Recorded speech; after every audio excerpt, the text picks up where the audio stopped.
Bom dia, galera do sétimo ano, tudo bem com vocês? Sejam todos muito bem-vindos aí à nossa aula de História. Eu sou o professor Valmir Frias e aproveitando aí que eu estou me apresentando, eu já vou fazer a minha audiodescrição, né? Eu sou um homem de 51 anos, 1,89 m de altura. Hoje eu estou aí com touca, blusa de frio, né? Uma jaqueta. E todo no cinza chumbo aí, né? E aproveitando também, né, falar aí do pessoal de Libras, né, que muito nos auxilia aí em todas as aulas, deixando as aulas aí muito mais proveitosas, né, e muito mais acessíveis aí a todo mundo. Hoje a gente está com a Elisa Cristina e a Elisa Guedes, as duas que estão nos auxiliando aí nessa aula. Valeu, pessoal, muito obrigado. E tá aí na tela para vocês verem, continuando aí um pouco o que a gente estava vendo a partir da semana passada. A semana passada a gente viu como foi a sociedade na América Portuguesa. Hoje a gente vai estar vendo, como tá aí na tela, como foi aí a sociedade na América Espanhola.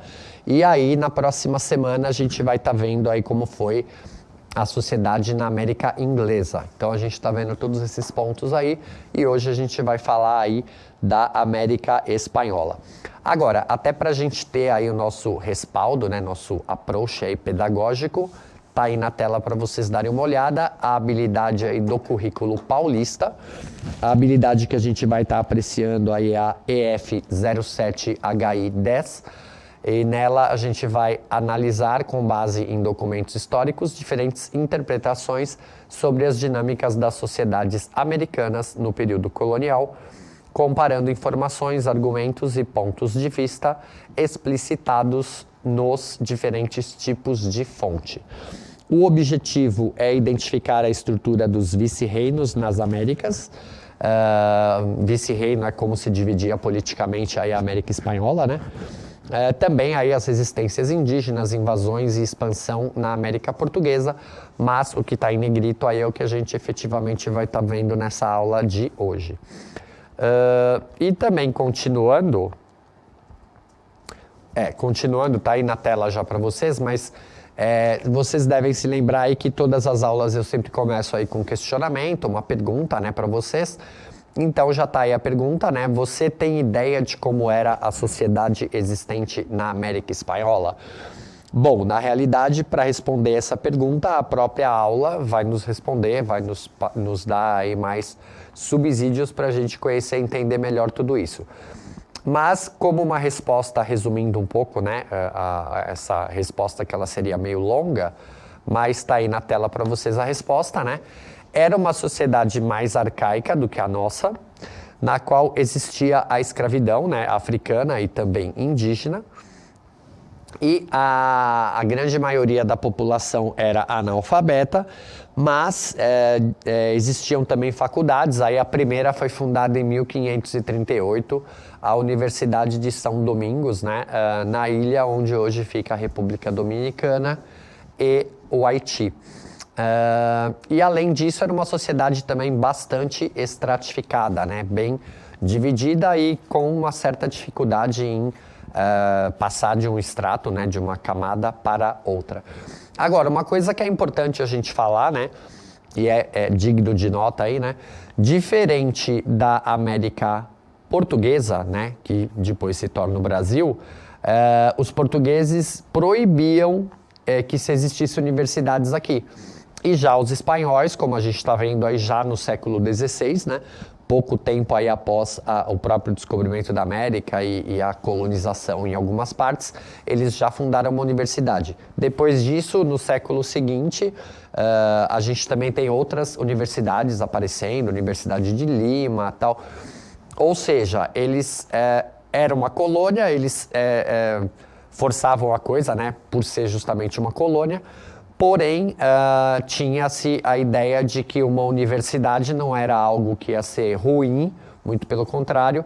Então, desde logo cedo, começou aí a pipocar, né, em alguns locais aí da América Espanhola, algumas universidades diferentes do que acabou acontecendo aqui no Brasil, onde Portugal proibia, né, que houvesse universidades, e só aparece a primeira universidade no Brasil em 1824, que foi uma faculdade de Direito, uma sede dela em Olinda, em Pernambuco, e a outra é a Faculdade de Direito do Largo de São Francisco, aqui em São Paulo, que acabou, inclusive, dando origem aí, né, à própria USP, né.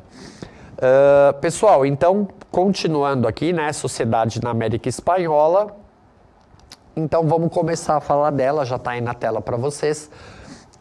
Como a melhor forma da gente entender uma sociedade é utilizando aí a pirâmide, né? Então, tá aí uma pirâmide social, né? Como ela é chamada, para vocês aí. A parte mais alta lá, inclusive também aqui tem uma menor área, então, consequentemente, menos pessoas fazem parte dessa parte, seriam os chapetones.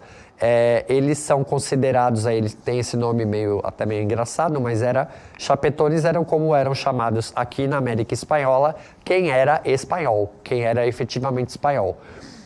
Junto com esses chapetones, que eu acabei não colocando, essa pirâmide fui eu mesmo que desenhei, eu acabei não colocando, mas junto com eles ali também está o clero, né? O pessoal da igreja, né? Que tinha uma importância muito grande em toda a Península Ibérica, né? Tanto a Espanha quanto Portugal dava muito valor e muita atenção ao que a igreja falava, e nas suas colônias na América não era diferente. Então, na primeira parte a gente tem lá os chapetones juntamente com o clero, logo abaixo os crioulos, que era como eram chamados os filhos de espanhóis que nasciam na América. Então, eles eram elite também? Era também da classe dominante? Sim. Mas tinha uma certa diferença, porque quem era efetivamente espanhol acabava tendo um pouco mais de direitos e um pouco mais de regalias, vamos dizer assim. Então a gente pode dizer que as duas primeiras camadas lá em cima, né, vindo de cima para baixo na pirâmide, seria a classe dominante, ou seja, os chapetones, o clero e os crioulos. Né, só deixando claro, chapetone era quem era espanhol e morava na América, e crioulo era quem era filho de espanhóis nascido na América. E aí uma população maior aí de homens livres, que a gente pode considerar aí como sendo os mestiças e alguns indígenas, né? E na base dessa pirâmide estavam as pessoas escravizadas, que poderiam ser também alguns indígenas, dependendo da região tal, eram escravizados, né? E os próprios negros africanos que foram trazidos para ser escravizados na América. E assim, a proporção de negros africanos, né, que se tornaram pessoas escravizadas em Portugal era muito maior do que na América Espanhola. E o motivo é justamente porque os espanhóis acabaram se utilizando muito mais da escravidão indígena do que Portugal acabou se utilizando. Pessoal, continuando aqui, tá aí na tela para vocês, a gente vai falar agora de cada uma dessas classes. Então, as classes dominantes, né, onde estão aí os chapetones, juntamente aí com o clero. Então, a gente vai falar de cada uma delas. Então, os chapetones, né, nessa arte aí ao lado, a gente tem uma imagem de Hernán Cortés, sem data e de autoria anônima, onde a gente vê aí um membro da elite da América Espanhola, já que Hernán Cortés era espanhol, então ele era também um chapetone. No caso, então, a imagem, né, do conquistador dos astecas lá no México.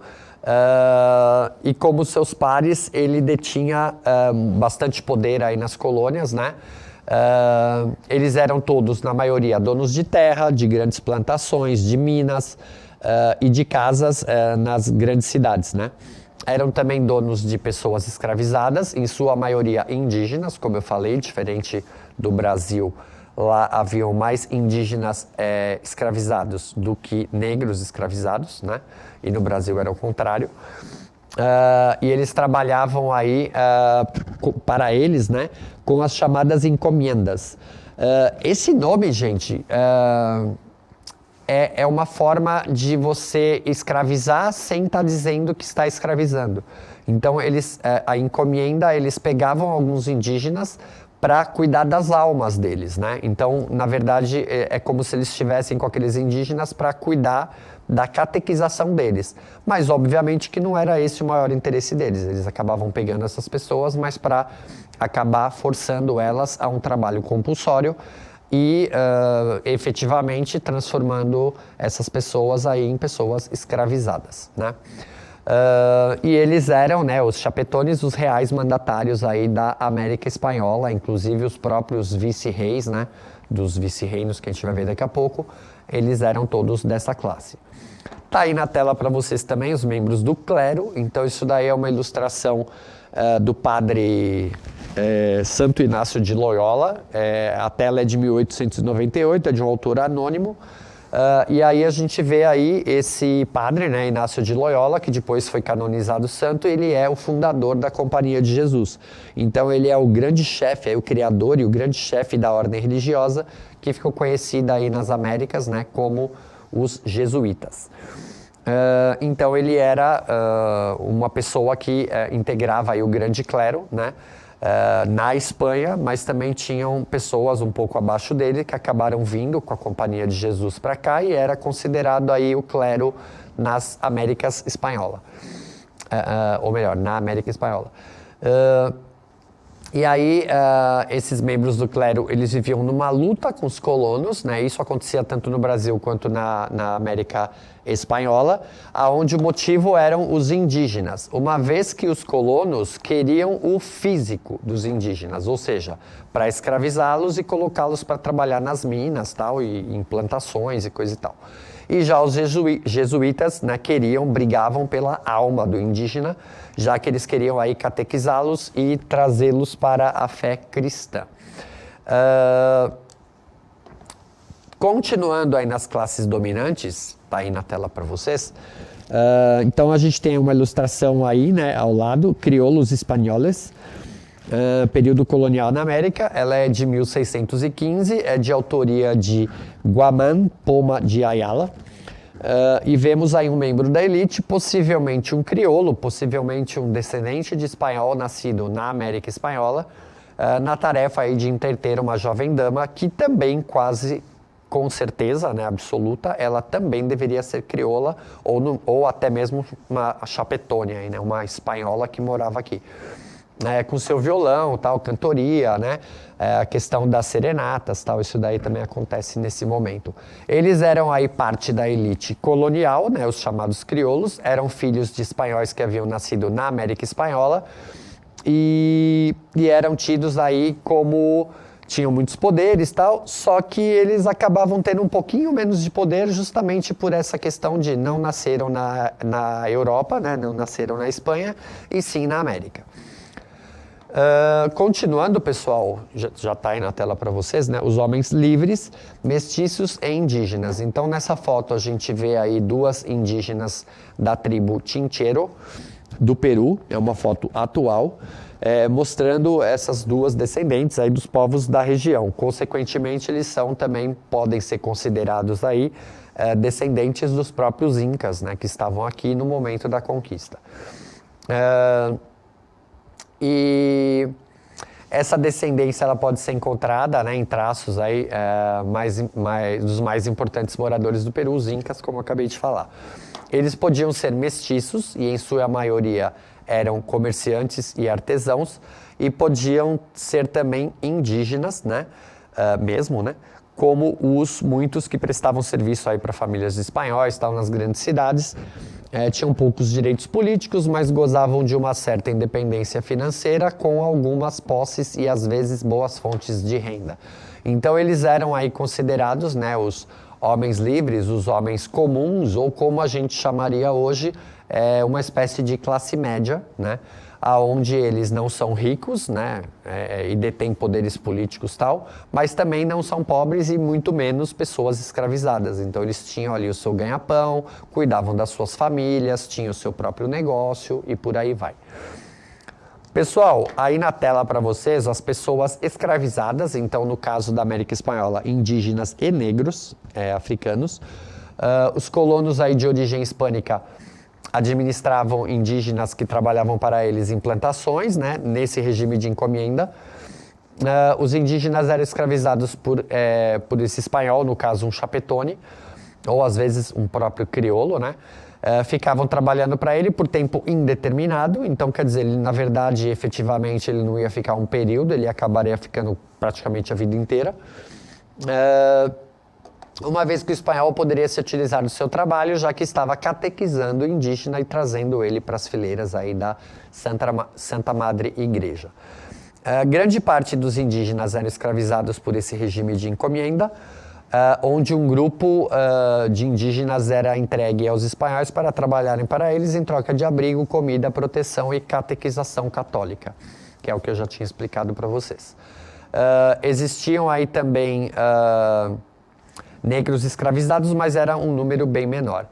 Pessoal, já está aí na tela para vocês, né? A divisão territorial da América Espanhola. Então, nessa imagem aí ao lado, a gente vê um mapa com boa parte, né, da América Espanhola, e que hoje a gente conhece aí por América Latina, ou seja, do México para baixo, né? Mostrando aí a divisão da América Espanhola.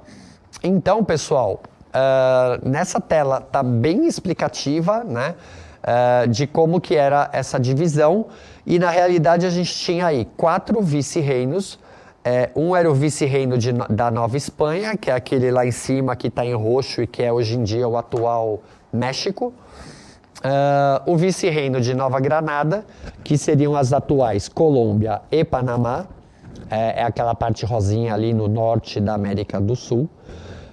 A gente tem o vice-reino do Peru, que seria o atual Peru e partes de países vizinhos ali. E o quarto seria o vice-reino do Rio da Prata, atuais Bolívia, Paraguai, Argentina e Uruguai.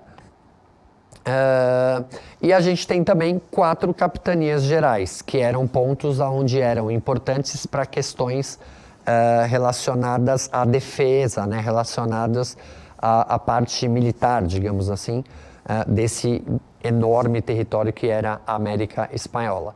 Então a gente tem aí a Capitania Geral de Cuba, que fica onde hoje é Cuba, obviamente. Capitania Geral da Guatemala, mesma coisa, está onde hoje é a Guatemala. E aquela partezinha abóbora meio alaranjada logo abaixo do México, ali na América Central. E Cuba, a parte verdinha ali logo abaixo de onde está a ponta da Flórida, ali que está em verde também. A gente tem a Capitania Geral da Venezuela, que é aquela parte verdinha que está ali no norte da América do Sul, bem ao lado da onde é o vice-reino de Nova Granada, que eu falei agora há pouco. E a gente tem também a Capitania Geral do Chile, que é aquela parte verde mais escura ali, do lado da onde a gente viu agora há pouco o vice-reino do Rio da Prata, né?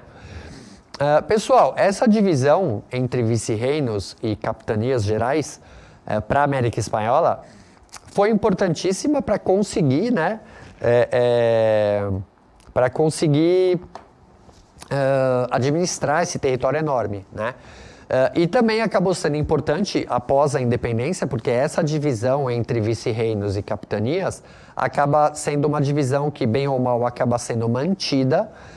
E dessa forma, quando há a independência e o desmembramento em vários países na América, na ex-América Espanhola, né, essa divisão ela acaba acontecendo seguindo um pouco essa divisão que já existia. E por ter essa divisão anterior, é que foi muito mais fácil e muito mais até natural, digamos assim, que se formassem vários países nessa região toda. Diferente do Brasil, que mesmo tendo esse tamanho continental, como já era uma coisa centralizada, né, o governo tal já era uma coisa centralizada e não desmembrada, na hora que o Brasil se torna independente, ele consegue, bem ou mal, aí manter o seu território, né? E aí, pessoal, a gente tem aí o desmembramento, né, que é o que eu estava explicando agora, justamente por esse enorme território e tal, e o fato de já ter já acontecia uma certa divisão entre vice-reinos e capitanias gerais, por esse motivo acaba sendo mantido aí a própria divisão, né, e essa quantidade de países que a gente acabou tendo aí depois. Como eu disse para vocês, né, na semana que vem a gente vai ver aí a Sociedade na América Inglesa. Avaliem a aula, né, digam aí o que vocês acharam, né, se vocês gostaram, se a aula foi interessante e tudo. E até daqui a pouquinho na nossa interação aí, tá bom? Então tá, pessoal, até daqui a pouco.